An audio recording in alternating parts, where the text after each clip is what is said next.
And then at the end of it, I would want you to tell our viewers why you think you'll be able to achieve what they did not. Yes. Ganifa, what you mean? Okay. Professor Wole Soyinka. Yes. Dr. Tai Sholari. Yes. MQ Abiola. Yes. Mr. Femi Falana. Yes. Mr. Alawa Kabashorun. Yes. Dr. Bek Ololari Ransom Kuti. Yes. Dr. Ayodele Awojobi. Yes. Ken Saro-Wiwa, late Ken Saro-Wiwa. Yes. Mrs. Kudirat Abiola. Yes. Pa Alfred Rewane. Yes. Chief Obafemi Awolowo. Yes. And others. So what do you think? What strategy do you have in place? I mean, that you must have learned something from their failure. So yes. What is your own strategy that gives you the confidence that you can make it in Nigeria? Bobby, let me say in advance that all these great guys you named never failed. They came. No, when I say failed, to get power. No, I understand. I'm trying to put this in context and perspective. The ones that have left us, they came, they saw, they achieved, and when their time came, they left. They gave their best. The ones that are still with us, like Femi Falana, they are still giving their best. I'm not in competition with any of these great people that you mentioned. I will not fit into their socks, not even their shoes. But what I'm trying to do is to give my best as well, without looking at, being discouraged by things or circumstances or variables that did not make it possible for them to achieve their ultimate goals of liberating Nigeria. The fact that they didn't do it as much as they wanted should never discourage any young person. I'm just here to make my own sacrifices too. Maybe, somehow, my own little sacrifices will make a difference. But why are you mentioning them today? Is because they made the best, they added the best, they put in whatever is necessary, most of the sacrifices that you can imagine, and that made all the difference. I would not be sitting in front of you today, Bobby, if Obafemi Awolowo had not existed, because by the time I went to secondary school in Ondo State, my village, in 1980, only 6 kids usually will pass the common entrance exam. When Awolowo brought our secondary school, 300 of us came out of the bush to go to secondary school. That's how I'm sitting in front of you today. I don't think I would have made it to secondary school in 1980 if Awolowo hadn't brought a secondary school, a community secondary school to my village, remote village. Nobody knew where I was. If I hadn't met Femi Falana, I would not have graduated from the University of Lagos, because he was the first lawyer who took interest in me. I was expelled twice from Unilag. Femi Falana defended me for free, got me out of the university, and he's still my lawyer, defending me for free till today.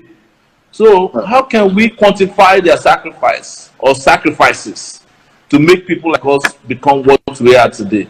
And that is a message that must go to all young people or even older people, that we must all plant a tree, not necessarily because when it's sunny we'll sit under it, but because of generations that are yet to come. So I don't want to compare myself with Professor Wole Soyinka, who is a Nobel Prize winner. I mean, how can you be better than winning the Nobel Prize? And he came to court a few weeks ago to sit in court for 4 hours because of me, And he said to me after we were done with the court, I can just look at the mirror and see that this is what I used to be when I was your age. But he asked, he said, where are all the other young people? What happened to them? Why are they not here with you? Why did they need me to sit in court? If this country were to be all right, I shouldn't find my way to the courtroom. The place should be blocked by other young people. But what is happening today? What's happening to our young people? And we just discussed NANS a while ago. Because, activists, good people don't fall from the sky. You know, their characters are molded by mentors, by circumstances, by variables, and by experience. That is lacking today, sir. So, That, again, yes. yeah, that is where I was going.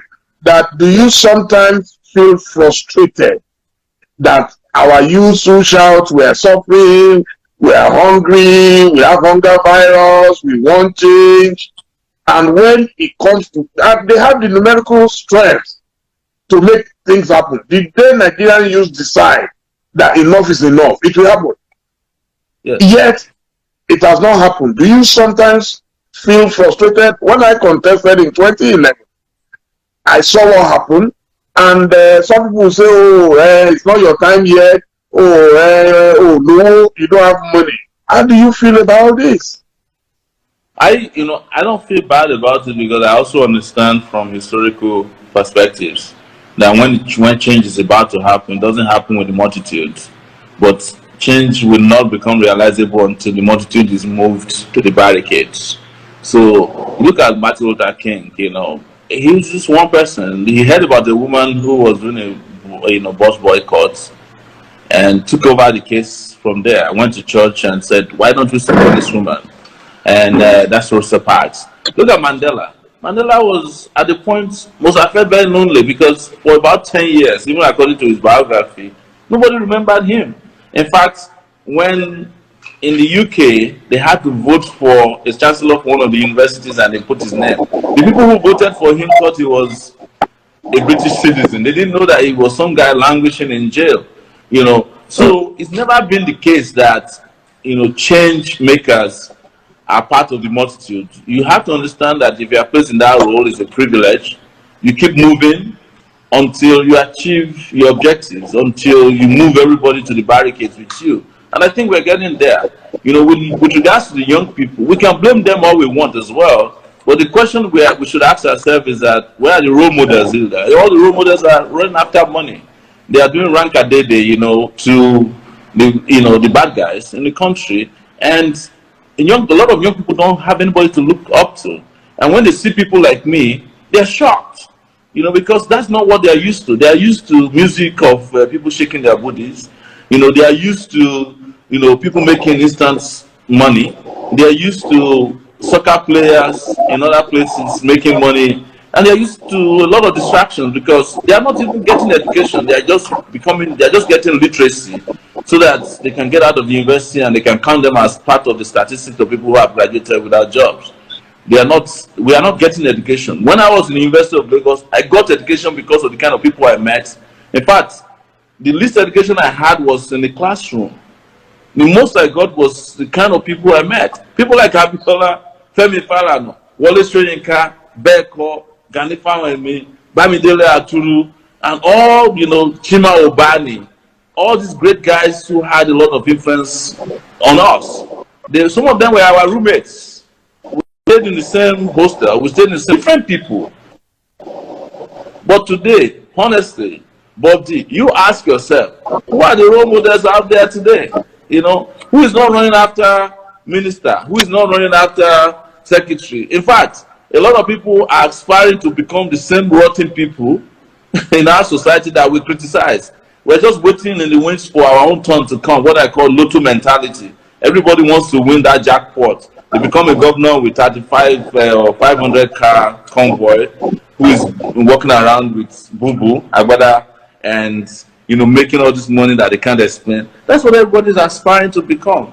So when you have just a few of us who are doing things differently, we look like strangers. I mean, strangers to the point that, we look so strange, they hate us. They hate our strangeness. That's why they will ask you, why do you cut your hair like that? They didn't ask Lumumba how he cut his hair when he was fighting for independence, or Kwame Nkrumah. He had a different kind of haircut. They said, oh, why do you have cowrie shells around your neck? They didn't understand that cowrie shells were actually African, cultural currency before now. So nobody did mystery.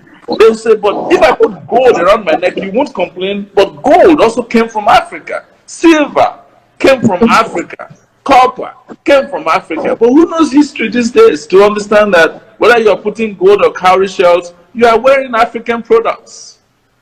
You know, but until you wear a tie in 500 degrees weather, I'm exaggerating now, people don't respect you. Until you wear a three-piece, you know, pajamas, which we call agbada, and you are sweating and somebody is helping you to like drain all the sweat from your body, nobody respects you. But when it did become that it's what you wear that matters, it's because of the kind of culture we have promoted over the years. So let's step forward. Yes. Next question.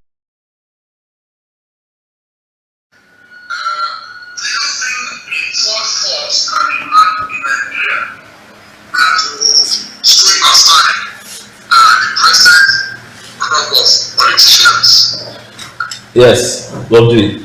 I hate to use the word the third force. The third force, the idea of the third force means that there's a second force and a first force. No, the third force is an inferior force. I'm talking about the force that is not third, that is superior to every other forces that's been in place today. That is the only force that can sweep away the current, very corrupt, very lately dangerous crop of political leaders who are holding Nigeria to ransom. They cannot be in the third rank. It's just like saying that you want to go and defeat, you know, a first-class soccer team with a third-class team, right? We can't go to this battle with a third force. We have to go with the most powerful force, you know, because we have to be careful about language as well. Because the idea of the third force means that there's a first force and there's a second force. It's just like how third world countries react when they call them third world countries, you know. But in reality, there's no group of countries known as the first world countries or the second world countries. They have other nomenclatures for them. But when they call you a third force, they have already relegated you to a level of performance that cannot win anything. And this is very important. We must also imbibe the proper language that defines how we fight this battle. I hate to use the word third force. In fact, in those days, Bobby, as you used to know, the group known as third force under Babangida were the force who were sabotaging the entire country. They used to call them third force. I don't like the use of the word third force. Why use the third force when we can use the first level?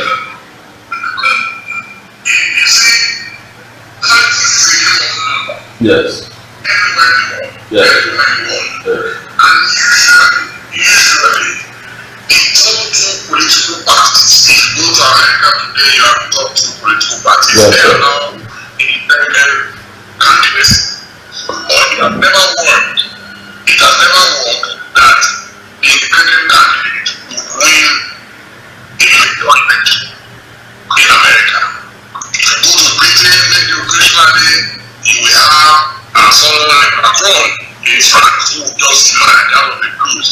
So what I'm saying in Nigeria today is that beyond PDP and APC that you have today, how is it possible for someone to come with a smaller party and defeat those two?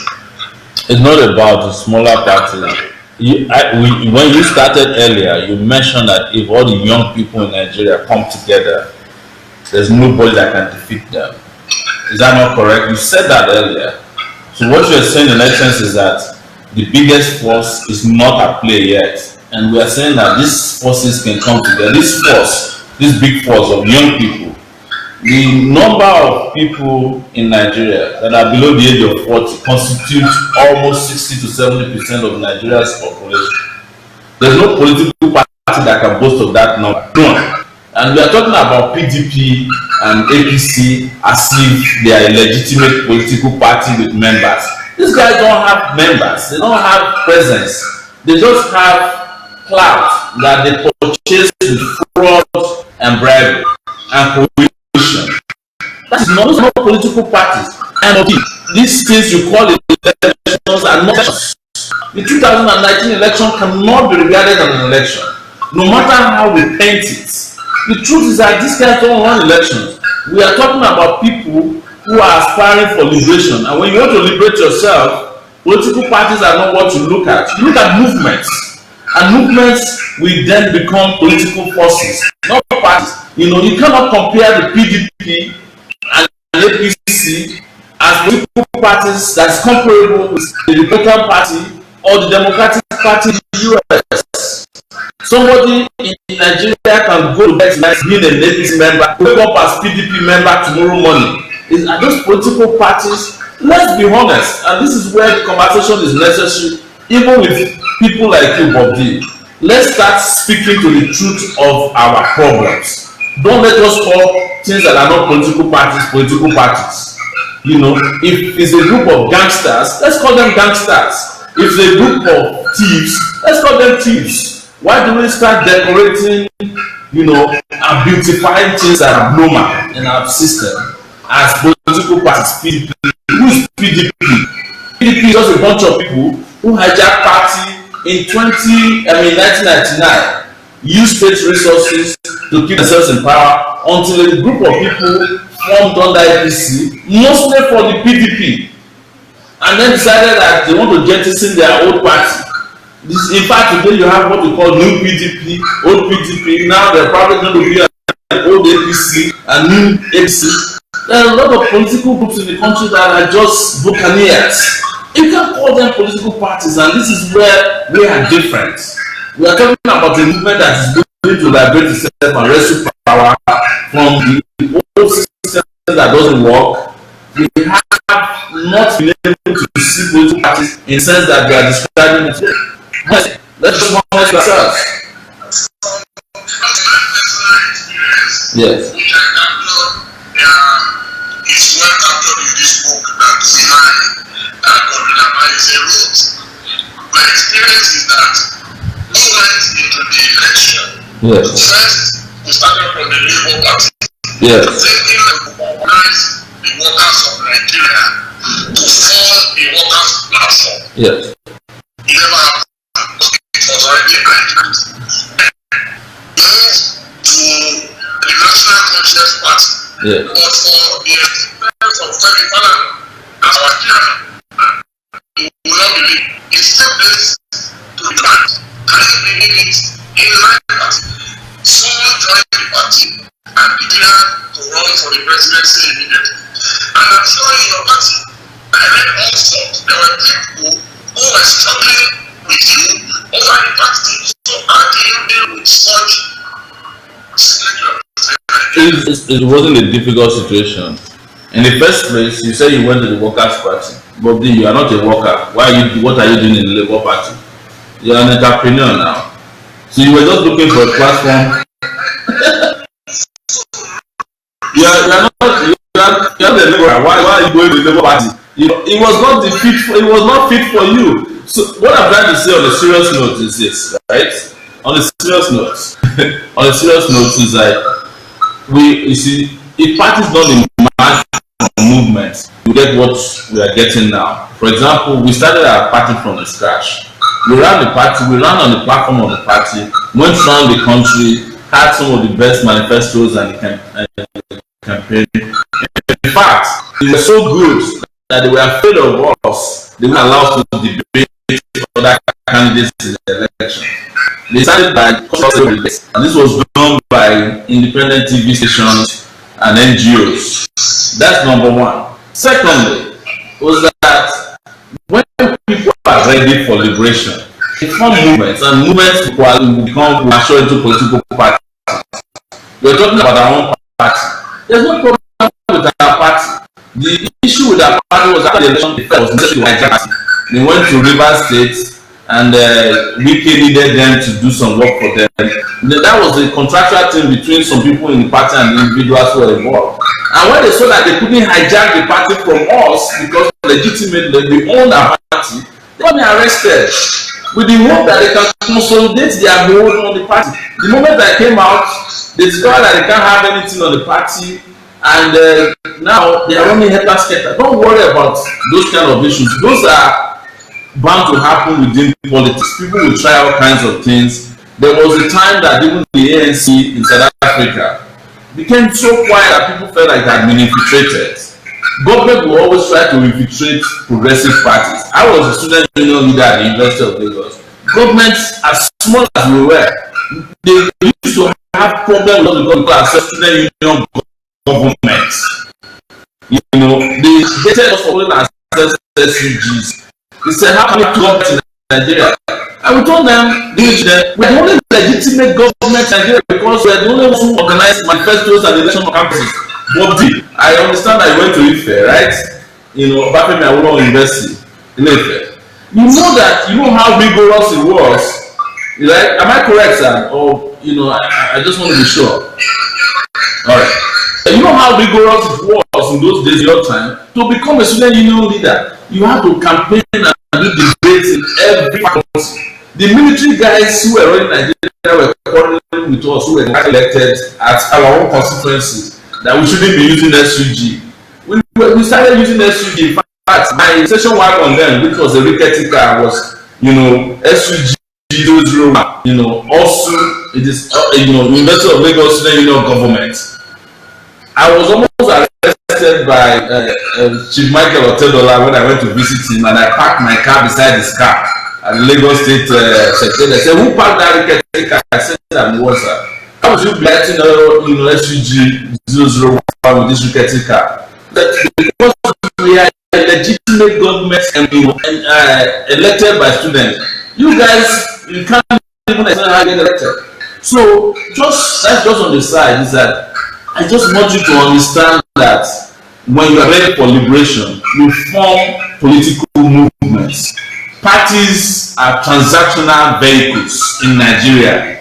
And the moment the transaction is over, you can that's why you were able to abandon Labour Party, then you move from there to NCP. You know, only God knows where you are today, maybe APC, you know, but I've never seen you in PDP too. You know, so Nigerian politicians are people we call carpet baggers. They move from one party to the other every night. Any party that can help the transaction, they will do it. So, but that is not the kind of activists we are. We are movement people, and our movement will move Nigeria to glory through political engagement.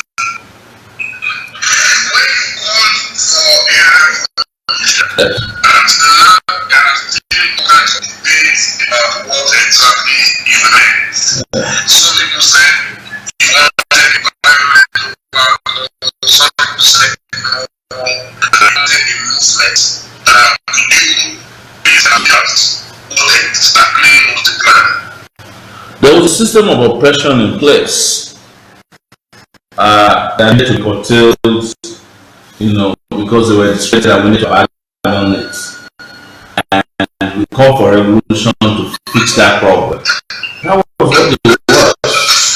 And the people that we were fighting against understood it very clearly. They didn't look at the dictionary, they knew what we meant. The people were tired of oppression, of corruption, of a system of alienation, of division, of a system of bigotry in the country. And they were tired of it and wanted to end that. So it was the definition of what the people wanted, change, fundamental change. And when they came in 2015, they got their own bootleg revolution. And people have understood that was bootleg revolution. It wasn't going to take them to the promised land. So our one was real, and that was why we had that confrontation you saw that led to my arrest. So there's no need to second guess what it was. It was up to the people to determine when they were tired of oppression. And it was clear that we're tired. I'm surprised that these days people are calling on me that, oh, we are so sorry that we didn't understand what you meant when you were asking for change, this fundamental change. But now it looks like most people understand what we meant. Even though, you know, out of brainwashing people, deception and misrepresentation, they try to paint us in different light. But I'm not here to lend myself to what the definition of a revolution is, you know. I'm just saying that there's a system of oppression that all agree is no longer acceptable in the country and that needed to be confronted a challenge to give our people some kind of democratic oxygen. live through this period. And we now know, I don't think I was asking that question anymore, because I think it's been brought to bear on all of us. We really have made a mistake in not taking the call seriously when it was made in 2019. Yes, speaking about the most important issue of the day, Yes. COVID-19. Yes. So, can you tell us what you think government is doing and what government is not doing, and what government is doing and who has to be punished in government? The government is not doing anything. The government is doing what government copied and pasted from other places. Except of us doing anything substantial. What have they done? They locked down Nigeria. Too late for us. When Nigeria ought to have taken action when we had the first index case, we did nothing about it.